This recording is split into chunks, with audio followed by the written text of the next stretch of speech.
Olá, uma ótima tarde a você. Começa agora o Agricultura BR. Hoje um programa especial porque vamos falar sobre soluções para o agronegócio brasileiro. É o Agro Soluções, recebendo autoridades do setor por aqui. Nós vamos conversar com empresários, com representantes públicos, com o pessoal que trabalha diretamente no setor, para falar sobre assuntos que estão todo dia sendo colocados à disposição do produtor rural brasileiro e que às vezes acabam ficando de lado. Eu estou falando de situações como tabelamento de frete, por que ele é importante, no caso, para remunerar melhor o produtor, mas precisa trazer garantias também de atividades, de trabalho para todo mundo que precisa usar frete no Brasil. Vamos falar sobre fundo rural, vamos falar também a respeito dos efeitos sobre o Brasil, sobre a produção rural brasileira, do conflito comercial entre China e Estados Unidos. Vamos trazer aqui aquilo que é importante para o seu negócio e, mais do que isso, falar sobre soluções para ele. Você vai ter ainda durante essa edição Manga Larga Machador, esse grande evento, vai encerrar amanhã. Então, olha, é um evento muito especial que você acompanhou e acompanha ainda aqui pelo canal do Boi. Tem ainda o Mercado Físico, o Mercado Futuro e Previsão do Tempo. Começamos agora o Agricultura BR.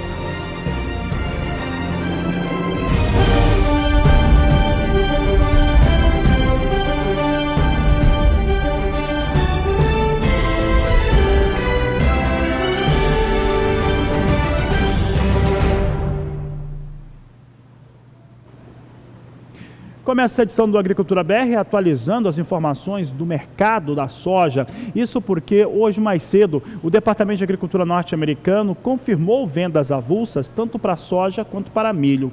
Os volumes são para vendas confirmadas por exportadores privados na campanha 2018-2019.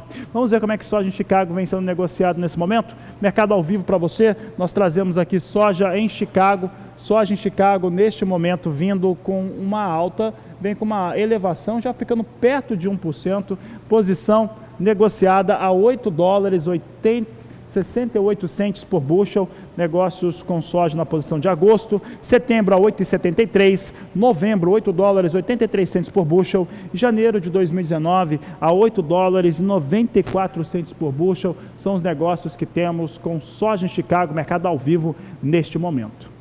Vamos saber como é que está o dólar. O dólar que vinha caindo durante essa semana, nesta última quinta-feira, subiu. E você acompanha agora os negócios com dólar comercial. Pode colocar na tela, dólar comercial forma preço para soja no Brasil, forma preço também para café, que são produtos basicamente de exportação, tem um grande volume. Você vê aqui que a venda vem a R$ 3,71 para o dólar comercial na venda. Variação negativa, dólar cede hoje, vai caindo 0,98% dólar comercial no Brasil. Portanto, alguns fundamentos importantes para a soja que você acompanha aqui no Agricultura BR. Lembro também que o valor pago pelo prêmio da soja nos portos brasileiros continua vindo em bons patamares. Só que o assunto agora por aqui no Agricultura BR é a raça Manga Larga Machador.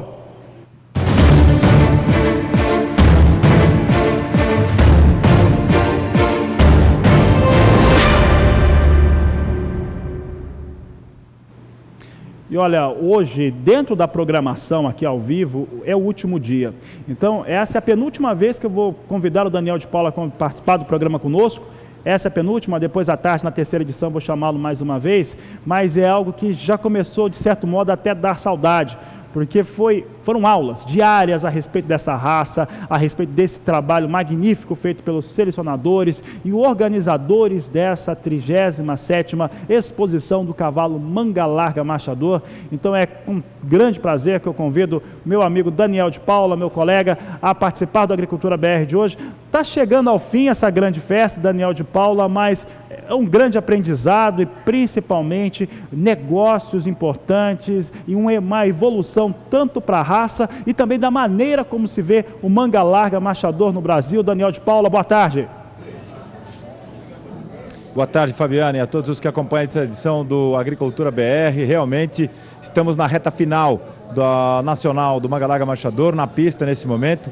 cavalos castrados numa modalidade de julgamento sempre na véspera do grande finale, porque os atletas, né, os animais inteiros dos campeonatos convencionais, tanto da marcha picada quanto da marcha batida, estão em descanso, em concentração para os grandes campeonatos que acontecerão amanhã a partir de bem cedo. Já teremos aqui os potros e potras concorrendo aos campeonatos mais jovens e depois, na hora do almoço, já começaremos os grandes campeonatos para conhecermos os campeões dos campeões até o início da noite deste sábado, cumprindo o cronograma da associação.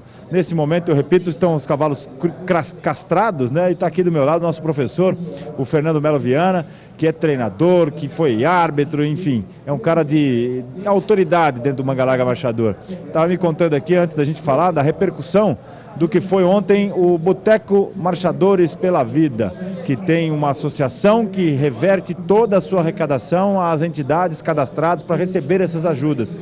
E ontem tivemos lá praticamente 5 mil pessoas entrando, saindo dentro deste botecão, uma grande festa que reverteu a renda dos convites, do bar, do restaurante, inclusive uma venda histórica de embrião, mais caro da história do Manga Larga Marchador do Brasil ontem, toda a renda revertida para eles, quer dizer, essa filosofia de trabalhar, de viver do cavalo, de se apaixonar e de fazer negócio, se estende para essa filantropia. Ontem nós fizemos no Trilho da Marcha a esse respeito. Não é que deu certo, Fernando? Bom dia, prazer em tê-lo aqui. Ou boa tarde já, né?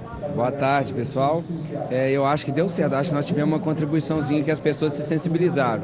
Agora, o embrião que foi vendido também, vale salientar que é uma das melhores éguas do Brasil, o Sussu Elfar, né? Foi campeã das campeãs há 3 anos atrás. É pai, é mãe daquela potra que você fez, aquela propaganda lá, comparativo, né, entre a Ferrari e ela, que foi campeã também, primeiro de andar. Então, quer dizer, uma égua já foi se valorizando durante essa exposição, porque sua filha foi campeã, primeiro de andar, primeiro de morfologia, e sua filha já vai para o grande campeonato. Amanhã. Então, foram 11 mil reais de parcela, 24 pagamentos de 11 mil. 264 mil reais, um embrião efetivado. Um embrião, 4 pessoas compraram, recorde brasileiro. Agora, você acredita, Daniel, que é impossível perder dinheiro com esse embrião? A não ser que o embrião não vingar, mas com certeza se não vingar, vai fazer outro, né? Porque um produto já consagrado, aquela potra que nós fizemos, que foi campeã, a Califórnia, né? Vai ser irmã própria desse animal que vai nascer, porque o pai e a mãe é a mesma. Aquela potra já teve oferta de 600 mil na metade, então quer dizer, é um valor alto, mas não tem como perder não.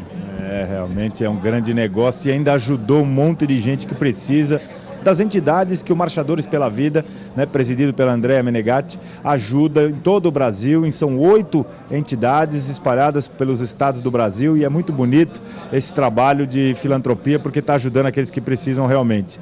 A gente está com um campeonato, Fernando, de cavalos castrados, está passando um árbitro aqui agora montado. É igual o campeonato convencional? O que difere? Por que o castrado é julgado separado, Fernando?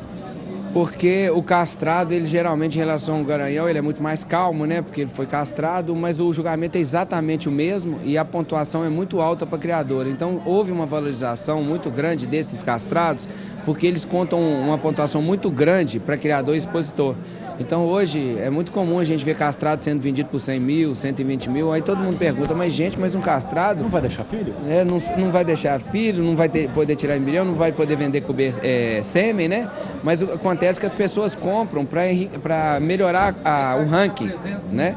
Então esses castrados são muito importantes para aqueles criadores que estão disputando os primeiros expositores e criadores. E ainda por cima com um andamento mais tranquilo ou não difere muito daqueles que ainda estão inteiros e aqueles que vão ser convocados, vamos dizer assim, para espalhar genética? Ou não difere nada, né? Ô Daniel, antigamente tinha uma diferença muito grande de temperamento, eles eram muito mais fáceis de montar que os garanhões, sabe? Mas hoje em dia a parte técnica melhorou demais, a doma dos garanhões, a socialização dos garanhões, eu não vejo assim diferença significativa de dificuldade de montar num garanhão do machador e hoje no castrado não.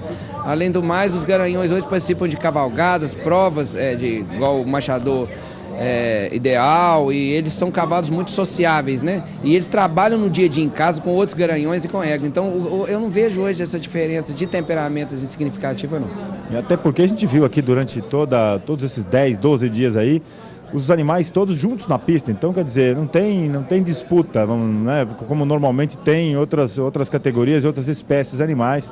Num pasto, às vezes a gente vê 2 touros disputando o território e, enfim, querendo predominar em cima do outro, mas aqui não, aqui a gente não viu isso e eles realmente marcharam e se comportaram aqui exemplarmente.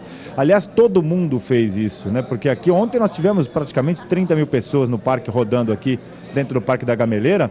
Todo mundo já vendo esse finalzinho de nacional desse ano, ninguém quer deixar para trás a oportunidade de participar pelo menos um momento. Nós temos a sorte de estar aqui todos os dias, né? Infelizmente termina amanhã, mas a gente já está com a reserva feita para 2019.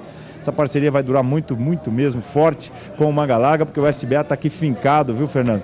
E mais tarde a gente vai falar bastante dentro do programa No Trilho da Marcha, na programação do SBA de uma maneira geral, na agricultura, no Mais Pecuária também, na Batida do Martelo, sobre essa perspectiva para amanhã, porque amanhã realmente isso aqui vai estar lotado de gente, porque amanhã termina o ano hípico, amanhã nós vamos conhecer quem é o cara e a cara do Manga Larga Machador, né? Hoje nós vamos fazer uma matériazinha sobre esses finalistas, né? Eu acho importante também a gente pegar as pessoas que trabalham diretamente com esses animais. Que vão apresentar, né? Eu estava pensando hoje trazer um veterinário, o próprio cavaleiro e, no caso, eu que sou treinador, para a gente dar mostrar para o público esses cuidados que tem que ter agora nessa reta final de recuperação desses animais. O que é importante, né? Para a gente nos preocupar em termos de treinamento e também principalmente conseguir voltar o condicionamento físico desses animais. É porque a gente chama no esporte de day after, né? Porque não é difícil você colocar um animal aqui para fazer essa prova que desgasta muito. O difícil é a recuperação, porque o prazo é pequeno. Então nós temos que ter... as éguas, né, Fernando? Demais. E as éguas é pior, porque ela entra na segunda semana, o tempo de recuperação é menor, e aí entra os aparelhos, né? E os veterinários, e há uma quantidade de aparelho, para as pessoas que não conhecem, tem ozônio, tem shockwave, tem acupuntura, tem a quiropraxia, que nós fizemos um programa ontem aqui, mas todos esses veterinários trabalham para o bem-estar do animal e dá condição para esse animal retornar com qualidade. Se ele conseguir andar, pelo menos igual ele andou na categoria, a gente já considera que está bom. Vai ser uma disputa fantástica, eu não perco por nada desse mundo, e quem está acompanhando a nossa programação também não vai perder, porque o Sabadão promete, nós temos muitos compromissos comerciais, nós vamos intercalando participações daqui e vamos depois, obviamente, levar um grande balanço desta 37ª Nacional do Manga Larga Machador, que está deixando história na nossa programação, e eu acho que para o Manga Larga também, a associação de uma maneira geral, os aras, parceiros como o CTE Melo Viana, do Fernando, também o nosso Gianfranco Cunha Ferreira, que está participando todos os dias aqui com a gente, enfim, toda a nossa equipe, a Moto Etchepare e o SBA, que dividem esse stand maravilhoso aqui numa área VIP do Parque da Gameleira, onde estamos aqui bem frente à pista, e nós vamos ficar aqui quietinhos, bonitinhos, assistindo tudo que vai acontecer, e mais tarde traremos detalhes dessa preparação para o grande finale, que vai ser amanhã, sábado, último dia da Nacional do Manga Larga Marchador. Fabiano, toca daí, mais tarde nos encontramos novamente ao vivo aqui na programação do Canal do Boi do Agricultura BR, combinado? Combinado, Daniel de Paula, obrigado pela participação, carinho enorme aí pelos criadores de Manga Larga Marchador, aí que estão no estado de Minas Gerais. Minas Gerais é o berço do Manga Larga Marchador, mas o Manga Larga Marchador está em todo o Brasil, muito presente, tanto para o trabalho no campo, quanto também para atividades esportivas, sociais. É uma raça realmente que impressiona e que traz aí apaixonados, como nós podemos ver no Parque de Exposições da Gameleira, em Belo Horizonte, lotado com o Manga Larga Marchador. Obrigado pela participação, Daniel de Paula. Ele volta durante toda a programação, só que especialmente aqui falando da Agricultura BR, na 3ª edição, ele volta e participa do programa, toca boa parte do programa por lá com o Manga Larga Marchador. Um grande abraço a todos que estão aí em Belo Horizonte, nossa equipe do SBA, muito obrigado por essa cobertura tão especial. Por aqui nós vamos para um rápido intervalo comercial, porque daqui a pouco nós vamos voltar e vamos trazer em discussão, trazer em debate temas que são fundamentais para o agronegócio brasileiro. E sendo visto de uma maneira diferente, nós vamos falar muito mais sobre soluções, sobre propostas de como lidar com essas situações, do que falar propriamente do problema, que o problema é o produtor rural, quem acompanha a nossa programação sabe muito bem. Então vamos falar um pouco sobre soluções de propostas a respeito desses entendimentos. Vamos receber aqui pessoas que são autoridades, que são pessoas que discutem bastante o tema e que sabem muito. Então, daqui a pouco a Agricultura BR trazendo agrosoluções aqui no Canal do Boi. Agricultura BR de volta e agora para tratar de assuntos que são para resolução, para trazer um desenvolvimento para o setor do agronegócio. Já tem algum tempo, nós estamos falando aqui a respeito do chamado AgroSoluções, um quadro aqui do Agricultura BR, para falar muito mais do que os problemas que existem, mas possibilidades, soluções e às vezes até oportunidades de crescimento em cima desses problemas que acabam sendo enfrentados pelo produtor rural, por quem trabalha no agronegócio de maneira geral, em todos os elos das cadeias produtivas. E é por isso que nós temos hoje convidados ilustres, convidados muito especiais durante essa edição do Agricultura BR. Eu vou começar a apresentação, vou começar com o Cláudio Cavol, que está aqui conosco, ele que trabalha no setor de transportes. Obrigado, Cláudio, pela sua participação aqui no Agricultura BR. Nós temos também a deputada federal pelo estado de Mato Grosso do Sul e presidente da Frente Parlamentar da Agropecuária, Tereza Cristina. Obrigado pela participação aqui também. Nós temos aqui conosco hoje a participação do André Dobashi, ele que é da ProSoja do Mato Grosso do Sul e é um dos nossos convidados, e também Derlis Cariotti, ele que é produtor rural, é empresário do ramo da produção, trabalha com sementes na Germipasto e também vai colocar seus posicionamentos aqui conosco, e isso é muito importante porque traz para a produção rural brasileira, traz para o produtor rural informações e pontos de vista que são interessantes para todo mundo, que são interessantes para darmos um passo mais interessante para essa produção, para continuarmos crescendo. Por falar em crescendo, o primeiro tema aqui que nós temos aqui nessa rodada de conversa, que inclusive temos também a participação do presidente do Sindicato Rural de Sorriso, lá no Mato Grosso, está lá com o meu amigo Valdir Pacheco, participam também aqui dessa rodada, mas vamos falar um pouco a respeito da produção de grãos e de carnes no Brasil. Eu estava na segunda-feira, agora a última, num evento que aconteceu em São Paulo, né, o Global Agrobusiness Forum. O nosso ministro da Agricultura, Blairo Maggi, falou a respeito das expectativas de chegar até 300 milhões de toneladas de produção de grãos no Brasil em poucos anos, em questão de 10 anos, chegar a essa produção. Mais do que isso, sem avançar, sem desmatamento em relação às áreas que nós temos hoje no país. E aí eu quero comentar com vocês isso, esse é um assunto importante, somando também aos dados que o IBGE apresentou nesta última quinta-feira. O IBGE trouxe parte do Censo Agropecuário 2017, parcial. Muita gente colocou muita coisa que às vezes tem uma entonação negativa. Entretanto, um dos dados importantes é que entre 2006 e 2017 houve um avanço, cresceram as florestas naturais nas fazendas brasileiras em 12%, que mostra que o produtor está fazendo a sua parte.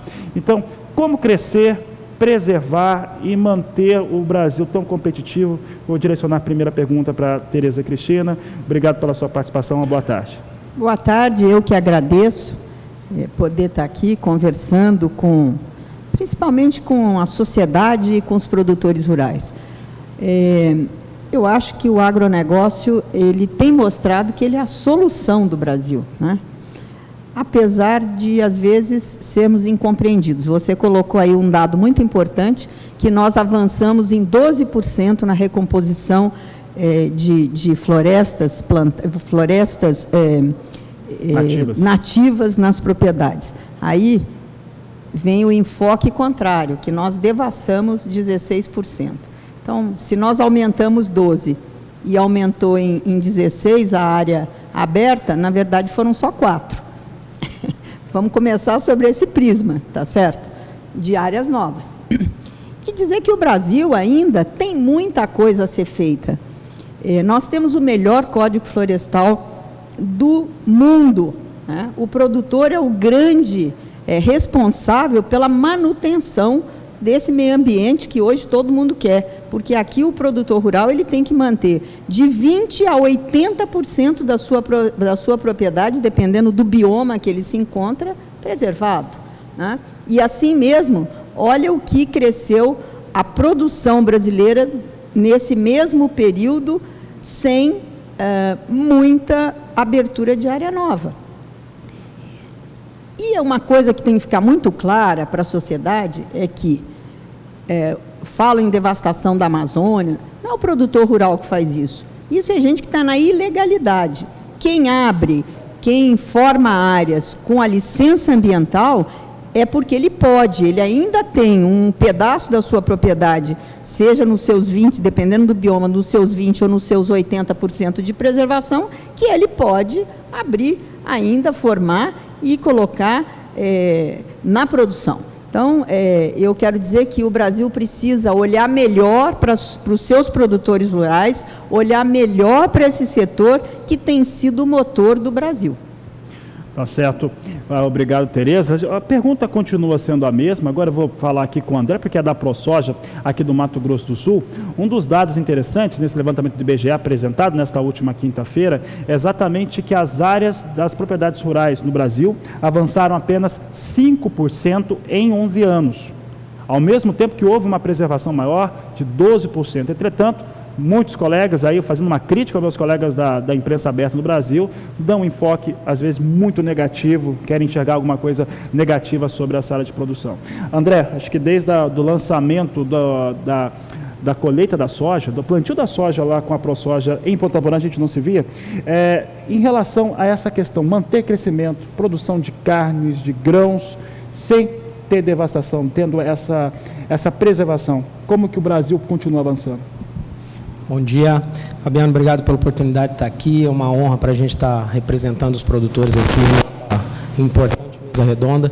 Eu acredito que o produtor rural sul-mato-grossense, não só o sul-mato-grossense como o brasileiro, está fazendo o seu papel no sentido de aumentar a produtividade por área sem avançar áreas, novas áreas, né? Então, se a gente está falando que temos pastagens degradadas dentro de uma propriedade, áreas que já foram antropizadas, áreas que já foram exploradas com as devidas licenças, com as devidas autorizações, a gente tem a obrigação não só agronômica, né, produtora, de incrementar a produção nessas áreas. E eu acredito que nesse ponto o produtor rural está fazendo o seu papel. Você vê, a gente tem tido recordes de produção, a gente tem associações de pesquisa, não só públicas, mas privadas também, mostrando que é possível produzir mais na mesma área. Basta investimento, e não só investimento financeiro, mas investimento de tempo. O que eu tenho percebido, ultimamente, é que o produtor rural ele tem se dedicado mais à atividade. Ele tem parado de exercer atividades paralelas e tendo a atividade agrícola, agropecuária como sua principal atividade. Isso significa que ele está investindo tempo, ele está investindo dedicação, ele está trazendo a família para dentro. Então você vê cada vez mais o tema sucessão familiar, gestão profissional do agronegócio, a busca de novas tecnologias, a busca de rompimento de paradigmas e rompimento de barreiras que faziam com que a nossa produção fosse para baixo. Então, eu acredito que o produtor rural está fazendo a sua parte, a gente precisa, falando como produtor, a gente precisa tomar um pouco mais conta do nosso agro em relação à política agrícola. O produtor rural precisa aprender a fazer política classista, ele precisa procurar seu sindicato rural, ele precisa procurar a sua federação, fortalecer ela, ele precisa dar apoio para os nossos parlamentares, e não é porque a deputada Tereza está aqui que eu estou falando isso, eu estou falando isso porque o produtor rural, se ele hoje está preocupado em incrementar a produção, ele também tem que, na mesma força, com a mesma gana, com a mesma vontade, ele tem que procurar abastecer os nossos parlamentares de informações que vão fazer esse crescimento da produção brasileira. Tá certo, obrigado, André. Nós estamos aqui com convidados, estamos comentando sobre temas importantes para a produção rural brasileira. E essa produção rural brasileira, estou aqui com o Cláudio Cavol, que é coordenador do grupo Transportando Ideias. Eu creio que esse nome é sensacional, porque trabalhar ideias, eu acho que essa questão ela é sempre muito forte e é muito importante, porque essa produção toda do Brasil, agrícola, pecuária, ela vai ser transportada. Nós temos um grande mercado consumidor, tanto no Brasil quanto fora do Brasil, e é por isso que é tão fundamental que todos os elos das cadeias produtivas tenham um bom desempenho, tenham uma boa remuneração. na rodovia, também todos os outros meios de transporte, como garantir que essa produção, né, cada vez mais com seriedade dentro do campo, dentro da porteira que está sendo feito, como garantir que ela consiga chegar a esse mercado consumidor, atendendo, né, o mercado dos consumidores e atendendo às necessidades de quem trabalha diretamente. Caval, obrigado por estar aqui, boa tarde. Boa tarde. Eu que agradeço o convite, Fabiano, muito boa tarde a todos os nossos ouvintes e telespectadores. A pergunta é muito boa, Fabiano. O agronegócio, eu costumo dizer sempre que o agronegócio no Brasil, aliás, o Brasil não estaria na condição que está, sendo a 8ª economia do mundo, se não fosse o agronegócio. E o agronegócio também não teria esse sucesso todo se não fosse o setor rodoviário de transporte em nosso país, que infelizmente, devido a uma política antiga que começou lá no governo Getúlio Vargas, foi se investindo somente em rodovias no país e menos em ferrovias. E ao contrário, apesar de eu fazer parte de um setor rodoviário, que é caminhões, que são caminhões que transportam essa riqueza, nós não temos medo não da rodovia não, Fabiano, da ferrovia, aliás. Nós temos medo de desaceleração econômica, nós temos medo de crise, é isso que a gente tem medo. Não é de ferrovia, não. Se nós olharmos para os Estados Unidos, o modal rodoviário versus ferroviário, enfim, todos os modais são um dos mais eficientes do mundo. E a relação PIB, número de caminhões nos Estados Unidos, é muito parecida com a relação PIB caminhões no Brasil. Então, nós não temos que ter medo realmente, nós temos que esperar que o agronegócio continue crescendo de maneira sustentável, como o André falou, e que cada vez mais nossos agricultores produzam, nossos pecuaristas produzam para que o país continue crescendo e o setor de transporte, obviamente, estará junto acompanhando isso, como sempre esteve até hoje. Obrigado, Caval. Vou conversar agora com o Derli Iscariote, ele é uma pessoa muito próxima aqui no Canal do Boi, é diretor da GMPAST, uma empresa parceira do Sistema Brasileiro do Agronegócio, mas é produtor rural, está diretamente todos os dias ligado com o produtor, seja pecuarista, seja agricultor. E essas dificuldades dessa produção você vê todo dia, não só aquelas que impactam, Derli, diretamente o seu negócio, né, e a propriedade na qual você está gerindo com a sua família, mas também dos demais produtores rurais. Como produzir mais grãos, produzir mais carnes? Boa tarde, obrigado por estar conosco. Boa tarde, Fabiano, e todos nós, os ouvintes que estão nos assistindo. É a briga do produtor rural no dia a dia, né? Trabalhando com mais tecnologia. Temos hoje muita tecnologia para ter uma produtividade melhor, né? Chegamos aqui há 35 anos atrás, produzimos aí 30 sacas de soja por hectare, né? Não tínhamos a segunda safra, que é a safrinha do milho. Então, o agricultor, com o seu trabalho e utilizando as tecnologias, a gente vai conseguindo que hoje temos aí mais que dobrou em 35 anos a produtividade. E ainda incrementamos uma segunda safra, que seria a safrinha do milho hoje, que garante uma renda, normalmente garante uma renda para o produtor rural. Temos aí o plantio direto, plantio na palhada, uma agricultura de precisão, né? E justamente porque a gente tem que cada vez ter mais produtividade para conseguirmos driblar muitos custos que antigamente não tinha, né? Impostos, transporte, muita coisa aí que está no meio do caminho do agronegócio, vamos falar da agricultura, pecuária. E nós, como empresa, também produzimos e comercializamos sementes e que trabalhamos diretamente com o pecuarista. Eles também têm essa dificuldade toda aí. Tá certo, obrigado, Derli. Bom, nós vamos agora viajar até o interior do Mato Grosso, nós vamos até Sorriso, a capital brasileira do agronegócio. Nós vamos agora conversar com o Valdir Pacheco, ele que está com o Luimar, presidente do Sindicato Rural de Sorriso. Aqui o assunto, nessa primeira rodada, Pacheco, nós estamos falando a respeito de soluções, como produzir mais grãos, produzir mais carnes, tendo esses desafios que hoje existem. Boa tarde, seja bem-vindo. Boa tarde, Fabiano, boa tarde a todos.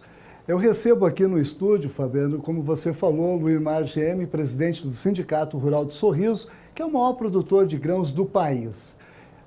Obrigado por aceitar o convite, Luimar. É um prazer em recebê-lo aqui. Boa tarde. Boa tarde, Fabiano. Boa tarde, Tereza Cristina. Boa tarde aos demais participantes do debate.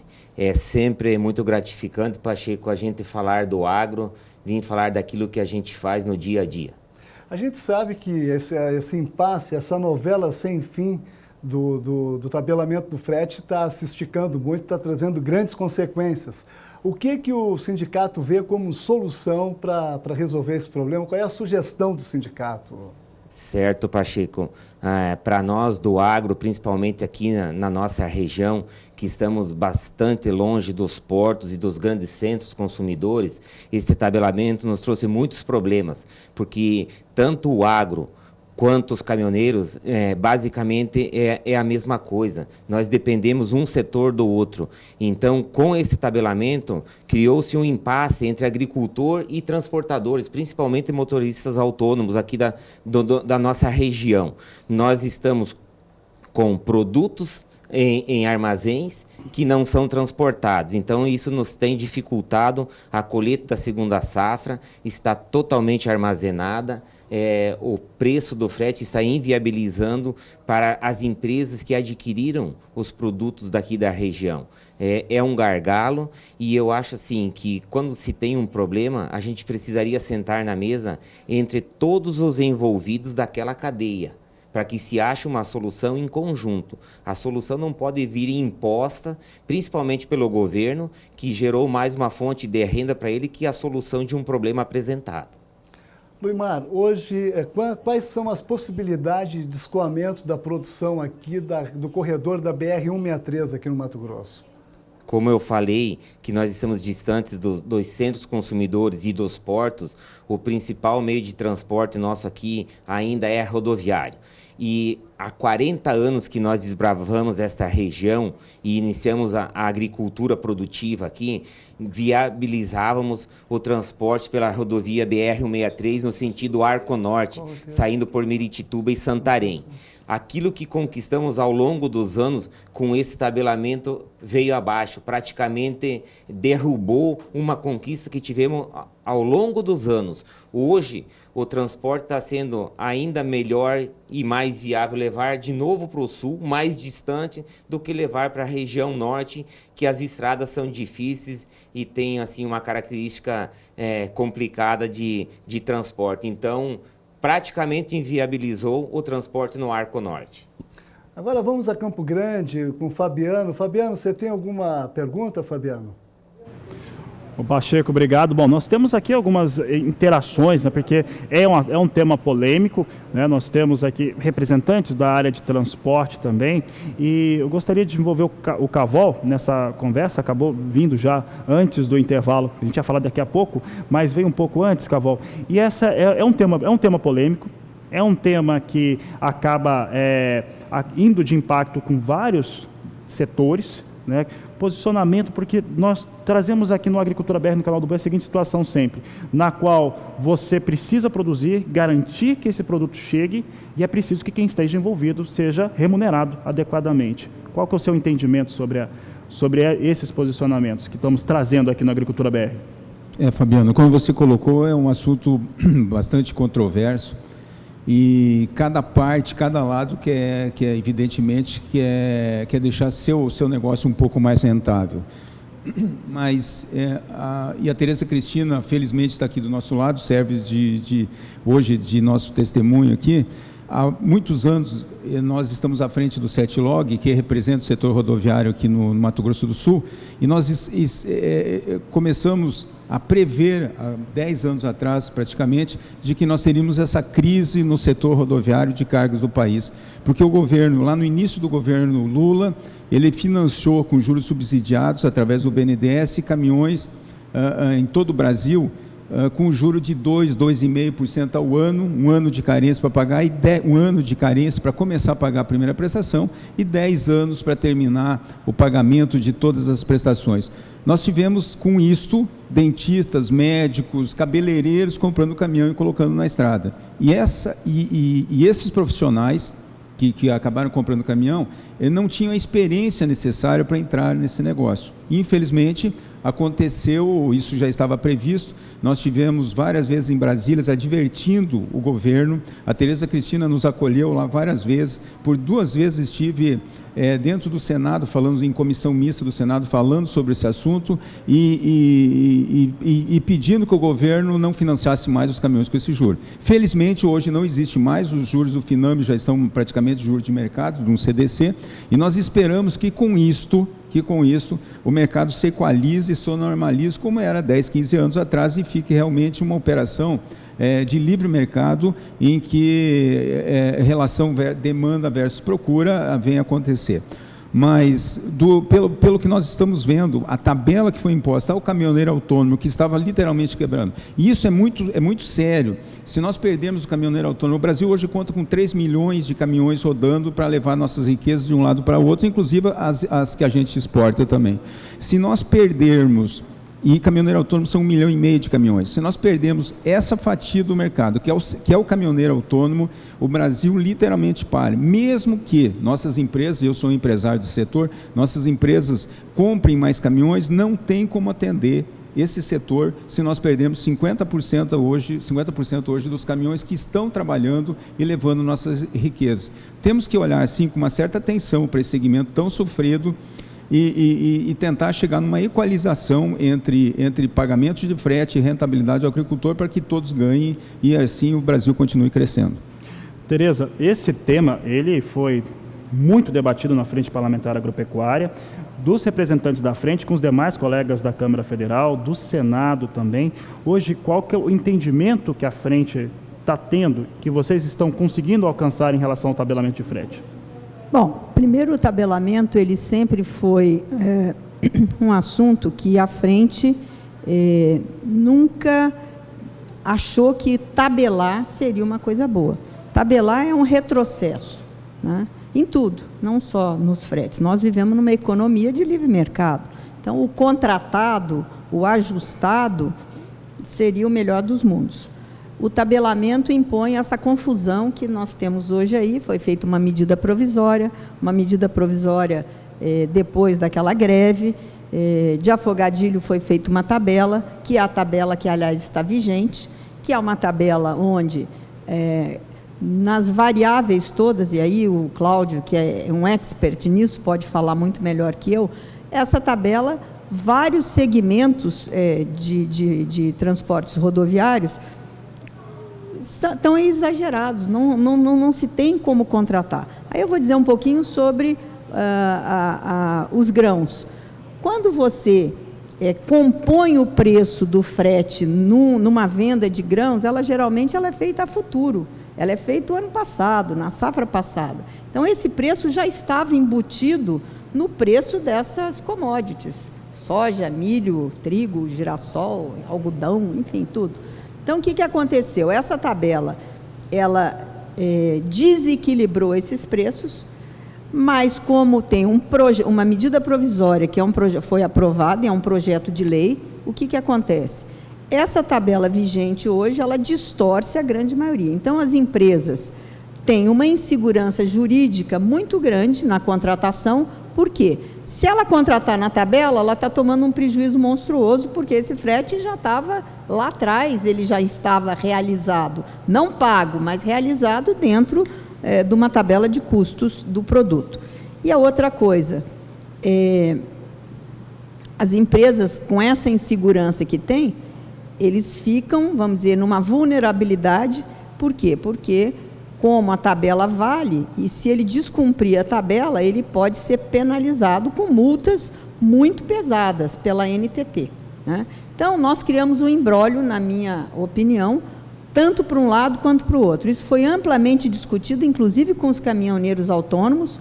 Bom, deu-se um prazo, que era 20 de julho, esse prazo já passou, hoje nós já estamos no dia 25, se não me engano, né? 27. Então, 27, então nós já temos uma semana que essa tabela das multas, elas valeriam daqui para trás. Essa medida provisória ainda não chegou para ser sancionada no governo, na presidência, o presidente tem que sancionar essa lei. Se ele não sancionar em 15 dias, ele volta e o Senado pode fazer a sanção da lei. E aí o setor ficará completamente a descoberto. E, na minha opinião, vai acontecer uma coisa muito ruim, que vai ser judicializar essa tabela. A partir do momento que for sancionado com esta tabela vigente, não se fizer uma nova tabela, que é muito ruim, mesmo a nova, por isso que eu sempre advoguei um preço de referência para o caminhoneiro saber o seguinte: meu custo para tantos quilômetros, para tal carga, é esse. Se eu contratar abaixo, eu estou tendo prejuízo. Se eu contratar acima, eu estou ganhando. Então, se eu contratar no preço, eu estou empatando. Então, isso era o melhor dos mundos. Agora está criado esse imbróglio, não sei como é que isso vai se desenrolar, temos que esperar a sanção, e se ela for sancionada, realmente fica todo mundo numa insegurança danada, e a gente lê aí nos jornais que muitos setores entrarão na justiça para derrubar essa tabela. Tá certo, Tereza, é um tema polêmico, a gente vai ter que falar um pouco mais, nós vamos para o intervalo comercial. Eu quero ouvir a opinião do Derli, que tem um posicionamento bastante interessante sobre a questão do tabelamento de frete, do André também, do Leimar, só que antes nós vamos para o intervalo comercial, daqui a pouco a gente volta, vamos falar sobre tabelamento de frete, vamos falar também um pouco sobre o Fundo Rural, um assunto que a Tereza Cristina, né, sabe bastante sobre ele. Então vamos para o intervalo comercial, daqui a pouco a gente volta aqui com a Agricultura BR, comentando soluções para o setor agropecuário. Agricultura BR de volta, hoje o programa é especial, amanhã é o Dia do Agricultor, sábado, dia 28 de julho, Dia do Agricultor. Então resolvemos falar sobre soluções para fatores que atingem o produtor rural brasileiro de uma maneira às vezes mais veemente, mas que de todo modo atingem a sua rentabilidade e o seu trabalho, tanto o produtor rural quanto também outros membros das cadeias produtivas do agronegócio brasileiro. Nós vamos para o intervalo comercial agora e nós estávamos falando a respeito do tabelamento de frete. Nós tivemos o entendimento do presidente do Sindicato Rural de Sorriso, daqui a pouco a gente vai voltar a falar com ele, também do Cláudio Cavol, que é da área de transportes, e também da deputada federal Tereza Cristina Corrêa da Costa, está aqui conosco, nós temos aqui uma mesa muito bem composta.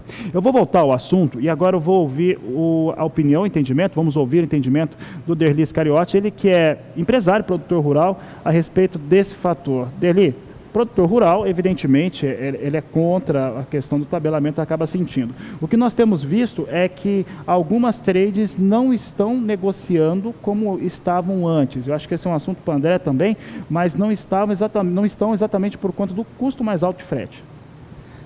Esse é o impasse que hoje existe com o tabelamento do frete, que a deputada mencionou aí, que vai para a sanção, né, para firmar o tabelamento do frete. Se passar, temos aí um problema. E também como produtor, está cada vez mais difícil nesses últimos meses a negociação do produto da soja, do milho, porque as trades que exportam, elas alegam o tabelamento do frete.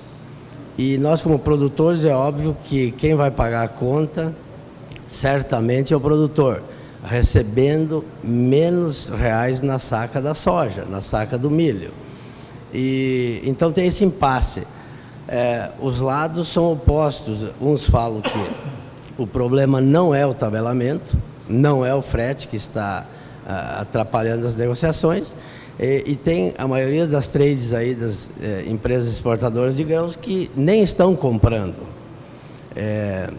Nós trabalhamos com soja dentro dos armazéns das trades e também com a soja dentro dos armazéns próprios. O que é?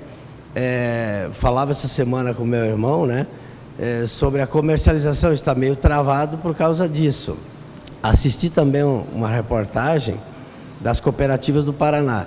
Estão tendo esse problema porque foi comercializado o produto anteriormente e hoje o transporte está mais caro devido ao tabelamento. Então tem esse impasse.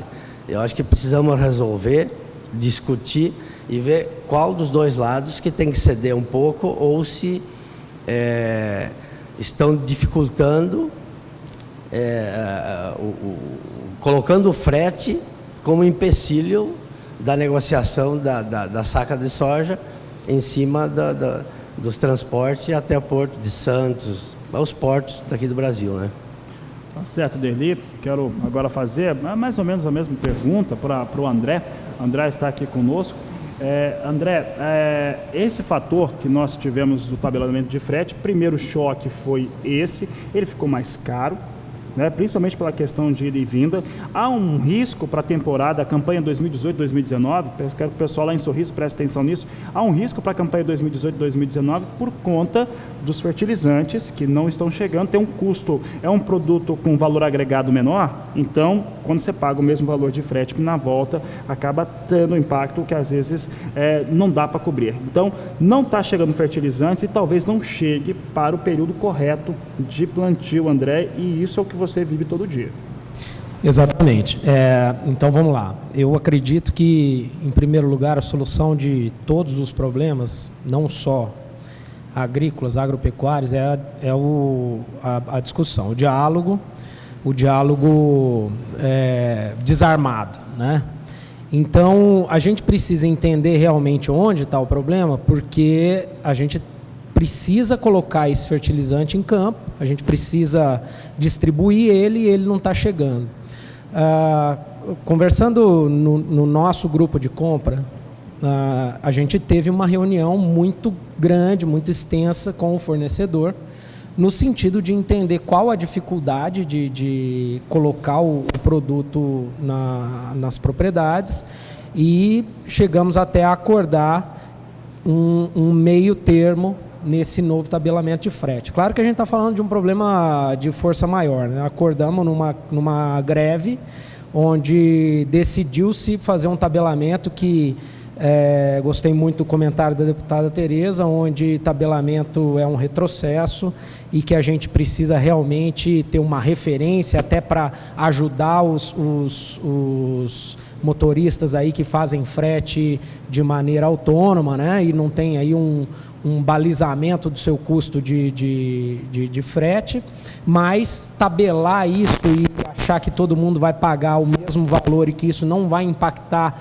no custo de produção de quem compra, é realmente um retrocesso. Então, eu acredito que por parte do produtor, a gente está fazendo a nossa parte, que é tentar entender o problema, saber aonde a gente pode chegar e saber cobrar também do fornecedor um posicionamento, porque realmente a gente precisa colocar esse produto em campo, e o que a gente enxerga é que às vezes existe uma intenção de se postergar o problema para que lá na frente isso não dê mais tempo de voltar atrás e ocorra uma cessão unilateral, e aí acaba sendo um problema, porque quando só uma das partes que cede, realmente há um jogo não tão leal assim, né?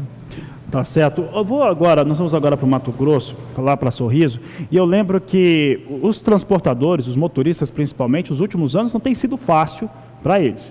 Para escoar a safra mato-grossense pelos portos do Arco Norte, tem tido grandes dificuldades. Esse ano, inclusive, tivemos grande participação no Canal do Boi de motoristas que mandavam vídeo, mandavam o que estava acontecendo, eles estavam parados nas estradas, que não tinha a menor condição de transporte. O Valdir Pacheco esteve lá, fez grandes reportagens, e eu quero perguntar agora, Pacheco, para o Luimar, ele que viu isso também de perto, sentiu, porque uma das maneiras de fazer com que quem transporta ganhar melhor é fazer com que ele perca menos. Porque ele está perdendo, né? Ele acaba perdendo porque a manutenção dos caminhões, dos veículos, fica muito mais cara, ele tem muito mais riscos, as viagens ficam muito mais longas, exatamente porque não tem essa estrutura.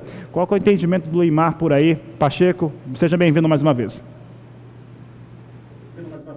É isso aí, Fabiano. Nós estávamos conversando agora há pouco aqui que quando chega o período da chuva é o atoleiro que inviabiliza esse transporte, e agora nesse período de seca também fica insuportável, não tem como transportar. Luimar, é um problema, é outro gargalo também que impede o desenvolvimento aqui, né? Com certeza, Pacheco, Fabiano, aqui nós estamos, como eu já falei, distante, então o transporte é o maior gargalo nosso, a logística aqui é difícil, né? E então, na época da chuva, vocês viram a Toleiro, vocês fazem parte das pessoas que mostraram aí, que foram filmar aquilo que aconteceu. E agora, na época da seca, esse transtorno com o tabelamento do frete.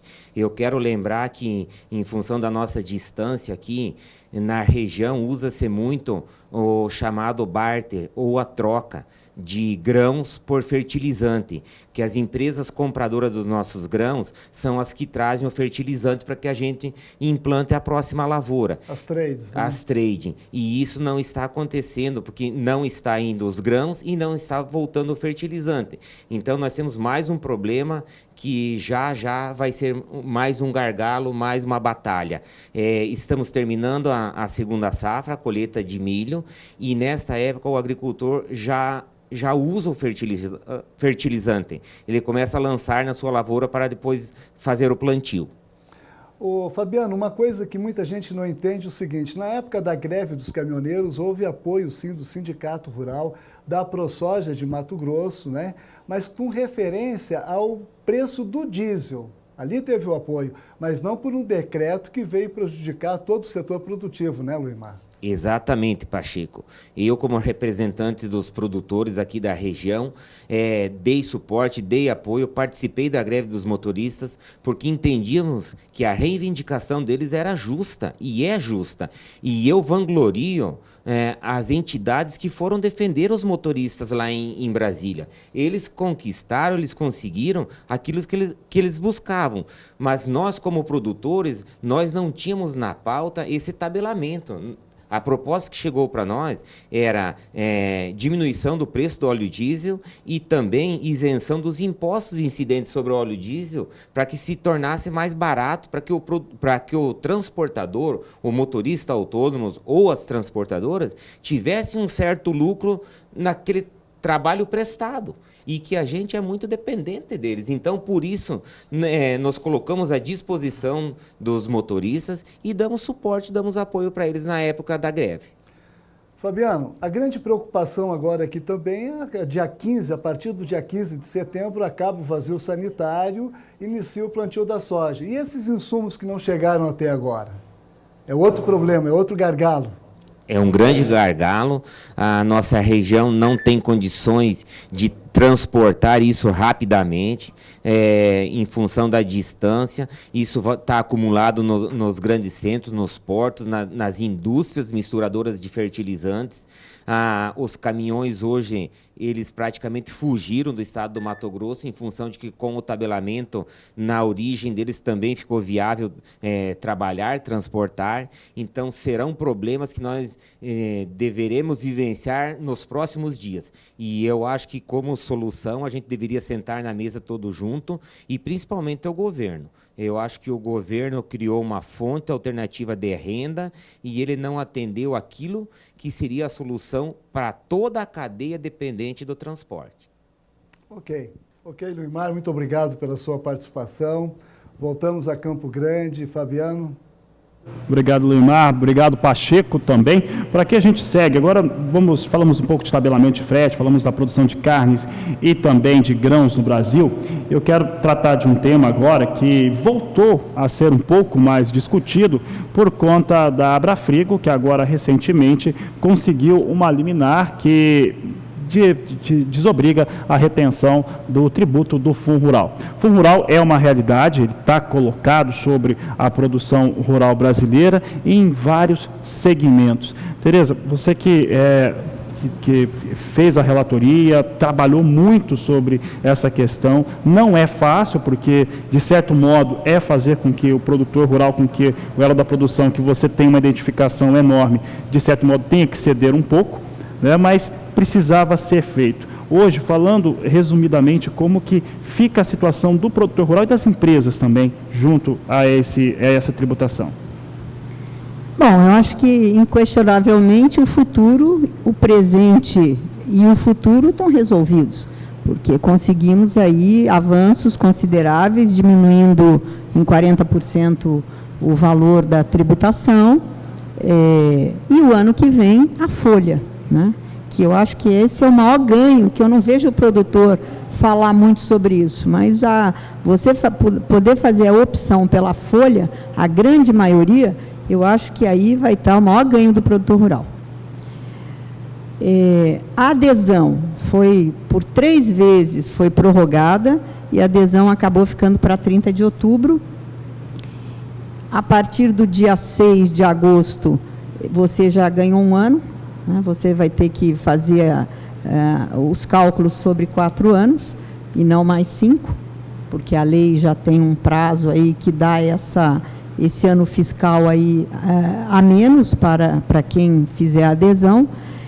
Você tem aí uma adesão com um prazo que não se, em nenhum outro imposto se teve, de 176 meses, podendo ainda ser prorrogado em mais 60, caso você não consiga quitar esse passado, né, esse passivo do passado.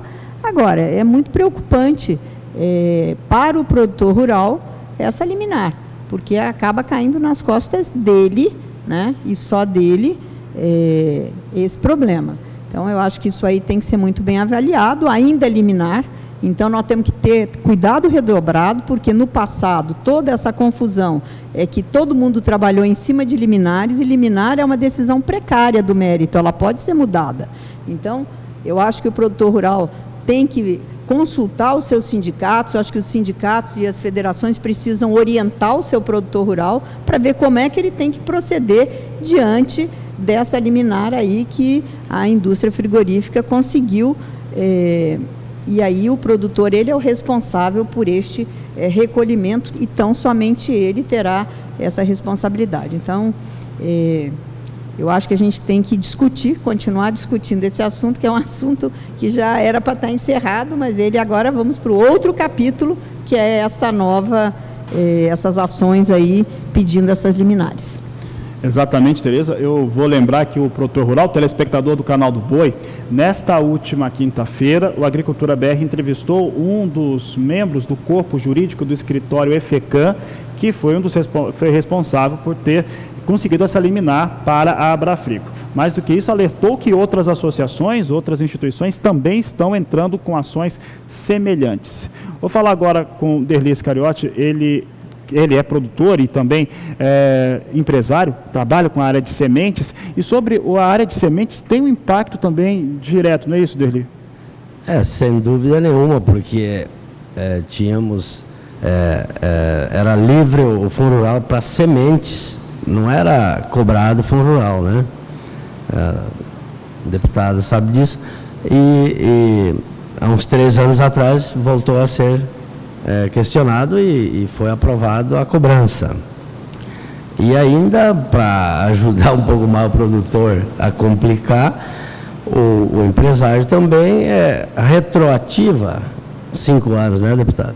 Então, nós temos aí um impasse aí que 5 mais 3, que está em discussão, são 8 anos, né? E muitas, ou todas as empresas não cobravam, não retinham o Fundo Rural de sementes. E quando foi aprovada a nova lei, foi aprovada ainda retroativa. Então, isso é um problema que as empresas de sementes, pelo menos, têm hoje para acertar um passivo aí que vai ter que ser pago, né? Então, isso também onera ao produtor, né? Porque o produtor não pagava isso. As empresas não retinham essa parte na parte de sementes, né? Esse é um problema. Tá certo, Derli. Uma coisa que está me preocupando, Tereza, e aqui os demais convidados, principalmente por conta dos frigoríficos, é o pecuarista em relação à retenção do Fundo Rural. Como que poderia funcionar isso para que ele que está nos ouvindo agora, pensando que o frigorífico que ele está vendendo não vai reter? O que acontece? Eu acho que ele vai ter que, por isso que eu estou dizendo, tem que procurar os sindicatos, as federações, elas vão ter que dar uma orientação de como é que o produtor tem que fazer, porque o frigorífico, ele exercia o papel de substituto tributário, né? Então, se ele não cobrasse, o produtor estava aí, se ele não tivesse uma liminar, o produtor estava isento dessa responsabilidade. A responsabilidade fiscal era do ponto, da última ponta da cadeia, que era o frigorífico. Assim como na semente, é a sementeira, quem faz a semente pura, enfim. Então, não tendo mais essa obrigação, o produtor vai ter que ele fazer o recolhimento, né?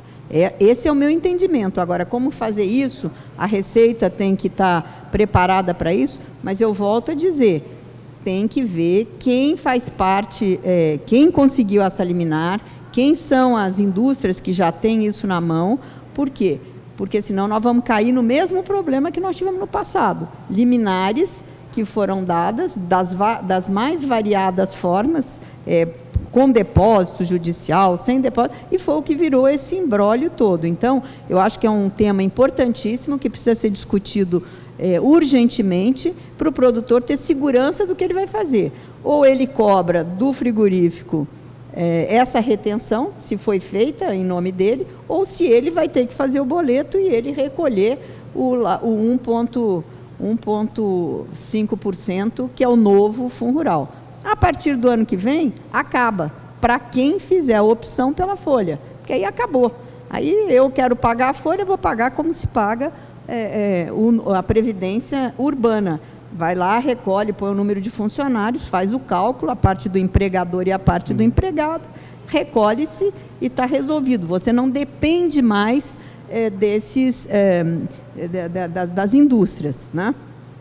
Mas hoje, nesse intervalo, eu acho que é muito preocupante. Eu vou até pedir para o pessoal lá da frente, a parte técnica da frente, fazer um parecer, né, para distribuir, porque eu acho importantíssimo a gente não voltar ao status de antes e aí ficar com um passivo aí em aberto, sem necessidade, sendo que hoje o valor a ser pago é muito menor do que era no passado, do 2,3, e as pessoas entrarem de novo na dívida ativa, enfim, com todos os problemas que todo mundo viveu durante esses 10 anos aí, entre o primeiro julgamento do Fundo Rural e até a nova lei. Tá certo, Tereza? Bom, por aqui o Agricultura BR vai para um rápido intervalo comercial, a gente já volta, vamos ter um encerramento aqui dessa importante mesa redonda discutindo soluções para o agronegócio brasileiro. E o Agricultura BR está de volta, hoje um programa especial, estamos falando do Agro Soluções, recebendo aqui os nossos convidados ilustres que conversaram durante essa edição a respeito desses temas. Infelizmente o horário acaba correndo muito mais rápido do que nós queremos e tínhamos muito mais temas para falar, mas acabamos tendo ali um posicionamento bastante interessante. Por isso que eu quero convidar aqui os nossos amigos a terem as suas considerações finais a respeito deste momento que tivemos aqui para o agronegócio brasileiro, começando com Cláudio Cavol, ele que é do setor de transportes, e hoje foi muito falado sobre frete, Cavol, portanto, gostaria que o seu entendimento final em torno do Agro Soluções, buscar soluções conversadas, pesquisadas para o setor do agronegócio. Ok, obrigado, Fabiano. Nós acreditamos que a tabela de frete foi um paliativo momentâneo para salvar um segmento muito importante, como eu já falei, que é o segmento dos transportadores autônomos no Brasil. Penso que ela deve ser mantida assim por um curto espaço de tempo, até que pelo menos nossos governantes consigam fazer com que o nosso PIB volte a crescer e que acabe essa recessão que nós estamos vivendo no Brasil. 2%, 1,5% de crescimento ao ano numa potência como é o Brasil, principalmente no agronegócio, é uma vergonha. E eu acredito que isso é falta realmente de uma gestão pública mais eficiente em nosso país. Recentemente, eu não vou me alongar, prometo, recentemente o Setlog participou ativamente de uma expedição ao Chile. Podemos constatar lá, você foi muito bem informado sobre isso, Tereza, como uma autoridade que nos apoiou, nós podemos constatar que o PIB, a carga tributária no Chile é 1/3 menor do que a do Brasil, e nós temos lá uma estrutura de rodovias, de ferrovias e de portos muito melhor do que a do Brasil. Volto a dizer, é uma falta de gestão, e os nossos governantes têm que entender que não é mais possível aumentar impostos, que nem vocês estão falando do Fundo Rural aqui, e sim melhorar a gestão pública no Brasil, para que o nosso produtor, para que as nossas indústrias possam crescer com muito mais firmeza e solidez, e assim nós venhamos a nos tornar uma grande nação. Muito obrigado a todos e obrigado pelo convite, Fabiano. Obrigado, Cavol. Derli, por favor, gostaria que você fizesse também as suas considerações sobre esse encontro de hoje. Eu vou ser muito breve. O que o produtor rural necessita, principalmente no centro-oeste brasileiro, que fica mais distante dos portos, precisamos aí de um transporte mais qualificado, mais diversificado, aonde o produtor tenha menos custo para produzir, até porque ele é uma cadeia importante no cenário nacional, faz parte aí do PIB nacional. Então precisamos um entendimento que fique mais barato, tanto os impostos, que a gente falava agora há pouco do Fundo Rural, e também de transporte, seja dos insumos agrícolas aos grãos que depois são colhidos e transportados. E agradeço a todos que nos ouviram, e Fabiano, muito obrigado pela oportunidade. Um prazer recebê-lo aqui, Derli, assim como todos. André, hoje falamos a respeito de vários temas que impactam diretamente o produtor de soja, produtor de milho, produtor de maneira geral, não só aqui no estado que você representa, na ProSoja MS, mas em todo o Brasil. Suas considerações sobre o que falamos hoje. Bom, em primeiro lugar, eu acredito que o produtor rural, ele precisa de gestão. A gente falou sobre produtividade, falou sobre frete, falou sobre impostos, Fundo Rural de uma maneira em geral. Então eu acredito o seguinte: na medida em que o produtor conhecer o seu negócio, mas não só saber a variedade, o fertilizante e o que ele vai usar na próxima safra em si, porque custo não é isso. Na medida em que esse produtor rural, em que esse agricultor, em que esse pecuarista conhecer de fato o seu negócio, saber quanto ele paga de tributo, saber quanto ele paga de frete, saber quanto que isso impacta no desfrute dele, saber a sua rentabilidade, ter informações localizadas de cada talhão, de cada variedade, tratar uma planta de soja como um indivíduo, né? Da mesma forma que na pecuária, tratar o animal como um indivíduo e saber qual a dor daquele indivíduo, e aí extrapolar isso para o talhão, extrapolar isso para a propriedade, extrapolar isso para todas as propriedades. Na medida em que o produtor rural começar a entender isso, ele vai poder argumentar se ele pode pagar mais pelo frete, ele vai poder brigar se o tributo que ele está pagando é devido ou não. Então, quer dizer, se ele chegar à conclusão que pagar R$1 para levar um saco de soja até um determinado ponto é muito caro, ele vai ter argumento para falar que o tabelamento não serve para ele.